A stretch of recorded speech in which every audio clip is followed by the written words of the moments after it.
So far away, Lucas. What's your favourite Silent Hill moment? The one where I could turn off the game because I'm really bad with horror.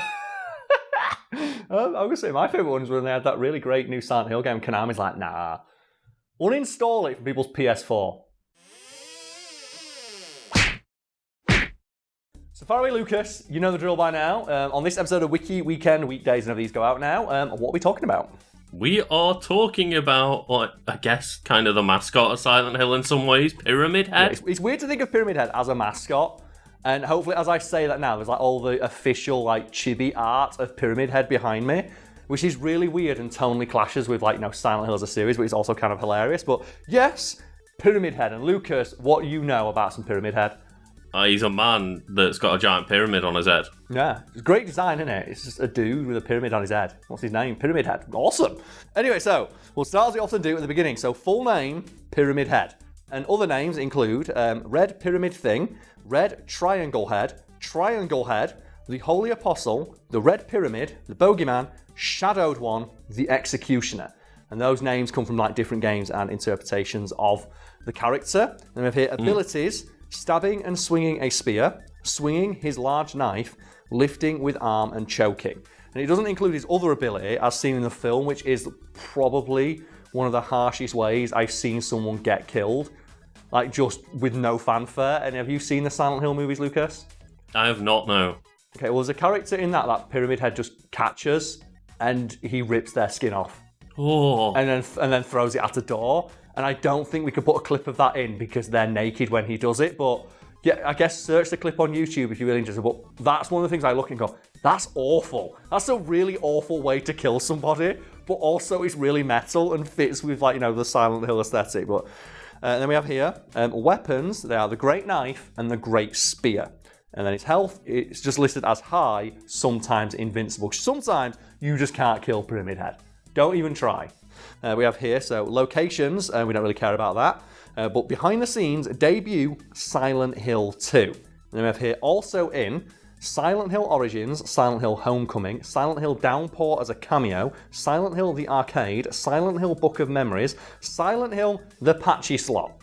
That sounds like a lot of Silent Hill games, but it's notable there, one of them's a cameo. Mm-hmm. And then, so discounting the cameo and the Patchy Slot, he's in 4 games. Other games that he's included in, but that are in the Silent Hill franchise include Super Bomberman, where he's in as a guest. And that's the thing, like when you put in like Pyramid Head in Bomberman, it's really weird. Dying Inside, Paint It Black, Dead/Alive, White Hunter, Sinner's Reward, Fukaro, the Silent Hill film, Silent Hill Revelation, and Dead by Daylight, Chapter 16, Silent Hill. And I'm not quite sure how to feel about Pyramid Head making it into a game like that. Because on one hand, it shows that he's now like standing alongside other iconic villains and monsters from media. On the other hand, it just annihilates the tone they were going for. And yeah, it's weird. I'm not sure how to square those two things in my head. So I don't give a fuck if you put like Jason Voorhees or Leatherface in there, but when it's Pyramid Head and those games, like the stories in the games that he's involved in are like just so fucking just dark. To see me shit like Super Bomberman is very weird. Anyway, so if anyone unfamiliar with the series or just the character of Pyramid Head in general, we have a brief description here. Red Pyramid Thing, more colloquially known as Pyramid Head, is a humanoid monster in the Silent Hill franchise, first appearing in Silent Hill 2. His red helmet and butcher's attire echo the executioners of the town's past who worshipped the angel of rebirth, Vatiel. Pyramid Head is a manifestation of James Sunderland's guilt and desire for punishment, existing to keep him human and help him remember his past actions. His signature weapons are the Great Knife and Great Spear, instruments of James's inner torment. After James kills Eddie Dombrowski in self-defense, a second Pyramid Head materializes. Despite criticisms from original creator Masahiro Ito and Tom Hewlett, the character was reimagined in Silent Hill Homecoming as the Boogeyman, or the Shadowed One, a creature of vengeance and justice who inflicts punishment on those who deserve it. And I fucking hate that. When the original creator's like, we don't like this, it's probably not the best idea. Well, yeah, as you heard from that description there, Pyramid Head, like as a villain, is like intrinsically linked to the psyche of one main character from one game. And then they went and put him in Homecoming because fans recognised him, not because he had any story importance. And it's like that kind of thing is why I'm like, it weirds me out that he's in shit like Dead by Daylight or Super Bomberman. Like, you know, the guy who created Pyramid Head's like, no, I fucking hate you when he's in our own games. If it doesn't make sense. If it doesn't make sense, I don't even want him in our game. Yeah, because it's like each Silent Hill game is basically like mental torture for the individual character. Yes, and that's why the monsters and the enemy types change in each game. And even the ones that carry over, like the nurses, are always representative of the psyche of the main character. And there's a lot of detail on those nurses that is just really fucking awful. For example, in Silent Hill 2, the main thrust of that game's narrative is that the main character, James Sunderland, just feels really guilty about all the sexual desires he had when his wife was dying of cancer or something like that. And the nurses in that game represent that selfish desire, where it's, sexy nurses, but they've got horribly disfigured faces. Right, okay, yeah. Because his sexual impulses disgusted him. And that's a really adult and taboo topic to tackle in a fucking video game. Since its creation, Pyramid Head has become one of the most iconic and well-known monsters in the franchise, turning into something of a mainstream and flagship figurehead of the series, or figure Pyramid Head, if you will. Apart from Silent Hill 2 and Homegrown, Pyramid Head has made their main appearances in the spin-offs Silent Hill Arcade and Silent Hill Book of Memories, with cameo appearances in Silent Hill Origins and Silent Hill Downpour. Now, they also appear in the film and the live-action adaptations of the series Silent Hill and Silent Hill Revelations, the comics, the novel Silent Hill Betrayal, and the Silent Hill Patchy Slot. Oh, God. And can we talk about just Konami just being a huge bunch of fucking knobs when it comes to the properties that they own? Oh, yeah. So people don't know, Konami own the rights to a lot of really classic, great video games like Silent Hill and Metal Gear Solid. And they don't want to make video games anymore. Yeah, Bomberman, like stuff like that. And they don't want to make video games anymore. They want to make patchy slot machines to make money. And one of the most disappointing and just frustrating things in existence for me is the existence of the Metal Gear Solid 3 patchy slot machine. Because didn't they remake every single cutscene in HD, but it's only exclusive to that pachinko machine? Yeah, they remade every cutscene in Metal Gear Solid 3 using the new proprietary Fox engine, which they own, just for the patchy slot machine, and then have never released those cutscenes anywhere else. It's so frustrating, it's so annoying to see. And then in regards to Silent Hill, you have PT, which was just a whole clusterfuck. And Luke, do you want to explain that for the audience at home to take a big old sip of coffee? Yeah, so PT was just dropped as like a playable teaser, PT, for a random horror game. And so you play through the demo, and it's horribly scary. Then you get to the end, and it's like, oh, what's this? And the main character turns around, and it's like Norman Reedus starring in Silent Hills by Hideo Kojima working with Guillermo del Toro. And you look at that and go, that's a slam dunk, that's a license to print money. And Konami were like, no, we're taking a ball home because they had a falling out with Hideo Kojima. And it's almost impressive how thoroughly they fucked that game. Because Lucas, can you still play that trailer? You can still play that playable teaser if you kept it on your PlayStation 4 and no longer update it. Yes, because they were so fucking salty about the idea of people still asking after this game. They released an update that patched that demo so it wouldn't work anymore because people were installing it on their consoles and then not removing it. So they released an update that removed it from your system. That is almost impressive. You almost have to respect it. And then there's a bunch of stuff in regards to the company where they don't even give their workers just the respect of having an email address with their name in it. They only have email addresses that are a string of numbers. Oh, it's such an awful, shitty company and I hate it so much. And I'm glad that, we still got that team of people ended up working on Death Stranding, which is a very different experience, but a very interesting one to say the least. Yeah, Norman Reedus and his funky feet. Anyway, back to Pyramid Head. So we have a quote here about Pyramid Head from Masahiro Ito. The hand of Pyramid Head has two reasons. Pyramid Head has no face, so he expresses his will and emotion by hand. The index finger is separate from the others. It's very convenient to operate by CG tools, and Silent Hill 2 is a PS2 game. We had to limit the number of polygons. Shaping around the fingers is able to reduce polygons than to make each finger. So that's just him talking about the fight. It's very important to us that Pyramid Head reached out to you with his hands, but the limitations of the hardware meant that we couldn't do that. So we had to, just give him a big, giant fucking polygon on his head. And I love that. The reason he has the big, we want the detail that's important to the character is his hands. so we give him a fucking giant polygon for a head. Pyramid Head is a figure of James Sunderland's guilt and inner torment, manifesting from the part of his mind that desires punishment. He is described as a distorted memory of executioners by Takayoshi Sato, who also explains that Silent Hill was once a town of executions. Most of the people living there were either executions or family to an executioner.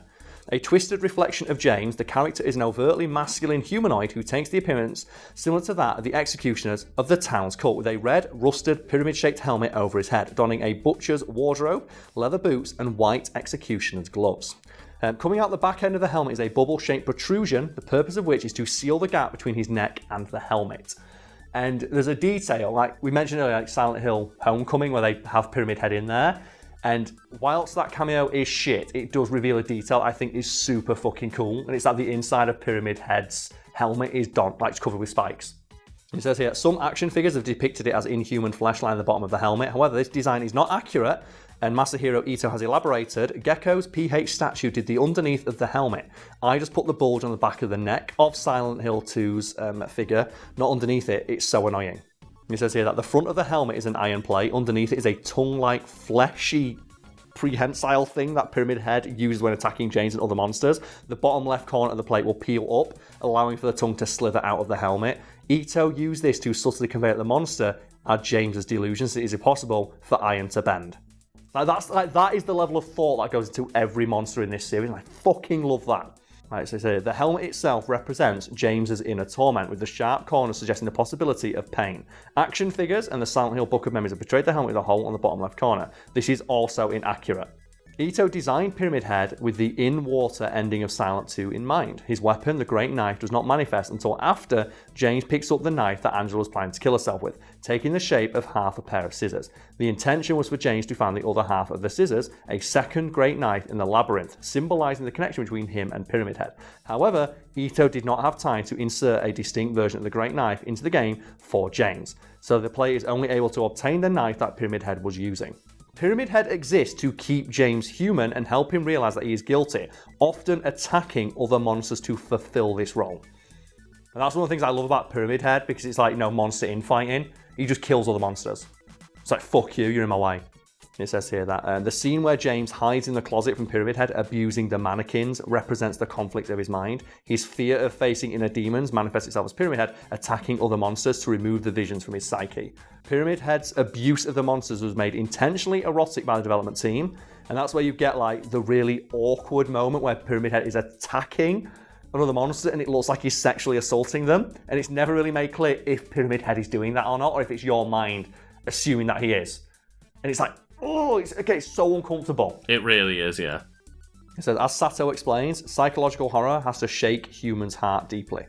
Shaking people's heart deeply means uncovering people's core emotion and their core motivation for life. Everybody is thinking and concerning about sex and death. Everything. Is this a Robert California quote? If we want to scare, shake, or touch the user or spectators, then we have to think about sex and death deeply. To make like a death scene, somebody died on Monster, we tried to mix erotic essences into it. This is kind of a visual and core concept. And then it talks about the bogeyman in Homecoming, which I don't give a fuck about, which is wrong. It is unknown what Pyramid Head looks like underneath his helmet. So that's means it's never been officially confirmed. Masahiro Ito has said that he never designed Pyramid Head's face, but had an idea of a binded head with many frames at the time of creating him. He's clarified that hidden face does not mean without a face, and that he hopes players see him as another James. However, he has refused to reveal what the character truly looks like underneath the helmet, believing that it's more effective to leave it to the player's imagination. Fucking yes! Horror is always best if it's left to your imagination. Silent Hill understands that. It's way scarier when you just see glimpses of Pyramid Head, what the fuck is that thing? Then we have here, in Silent Hill Betrayal, Pyramid Head is also once again reinterpreted, this time as a servant of Valtiel, a guardian and bringer of righteous vengeance and justice. And it says here that the director of the game is not the same Pyramid Head as the other games, but rather a new antagonist within the helmet. It's like, all you're saying there is that I wanted to just use the best visual from another game because I didn't want to come up with my own villain. That's all I see from that, because every Silent Hill game has new and interesting monster designs, and then when they put Pyramid Head in, it's usually it's the Western ones that did that. Mm-hmm. So you had free reign to create your own monsters. Why are you using the one from a game from 10 years ago that is intrinsically linked to a character from that series who's not in your game? Every aspect of his design is informed by that game's story. Putting him into the other game, one, it cheapens your game, and two, it cheapens that great game. Like, it cheapens the legacy of one of the best games ever made. Fuck you, stop putting him in. Oh my god, I've got a great quote here. Tom Waits, who wrote some of the IDW Silent Hill comics, later regretted including Pyramid Head in Sinner's Reward. He was not aware that the monsters manifest from the subconscious of the characters at the time and included Pyramid Head because of his design. So that's literally what I just said. Here you have a quote from him here that simply says, in hindsight, I know better. And then we have, Lucas, we have to end on some trivia. Yeah. Goes here. So, Pyramid Head creator Masahiro Ito was asked on Twitter if characters other than James can have their own Pyramid Head, or if he can appear in different forms due to the existence of Misty Day Remains of Judgment painting. His response was that, would the other people kill his wife too? So, a very cryptic answer, as it should be. You should never, in horror, you never want anything to be definitive. Although James's sexuality played a role in how he saw Pyramid Head's actions, Ito believes that the sexual frustration theme has been over-exaggerated by fans, often overshadowing the other, more subtle symbolism. However, he humorously added that he could not get a girlfriend because of the time he spent working on Silent Hill 2. In Silent Hill 2, the player can unlock the Great Knife by finding Pyramid Head's lair in the labyrinth. In Silent Hill Homecoming, the player can unlock the Bogeyman's helmet by clearing the Bogeyman ending. Getting his knife is so fucking cool. Yeah, that sounds really awesome. It says here that in some version of Silent Hill 2, James can quickly defeat Pyramid Heads by using the Great Knife in a corner. So you can corner trap Pyramid Head. In Silent Hill 2, this is a fucking amazing detail, when Pyramid Head attacks as he thrusts his spear, his grunt is identical to James's grunt when he's hit by an enemy. That's such a good detail! That's so fucking good! And then, Lucas, we have one final amazing bit of trivia to end on. While designing vehicles in World of Tanks, Ito based the armoured turret of the Special Edition Panther II tank on Pyramid's Head as a self-homage to his earlier work. What? I have no idea that the guy who made Pyramid Head did design work for World of Tanks and put a Pyramid Head tank in the game. Do you know all that shit I talked about? I mean, creative integrity and not just ruining the image of Pyramid Head by shoving him in a bunch of shit. No, I take it all back. I want to see the Pyramid Head tank. I want to see Pyramid Head in fucking an F-Zero game driving the Pyramid Mobile. This is a big pyramid. Do it.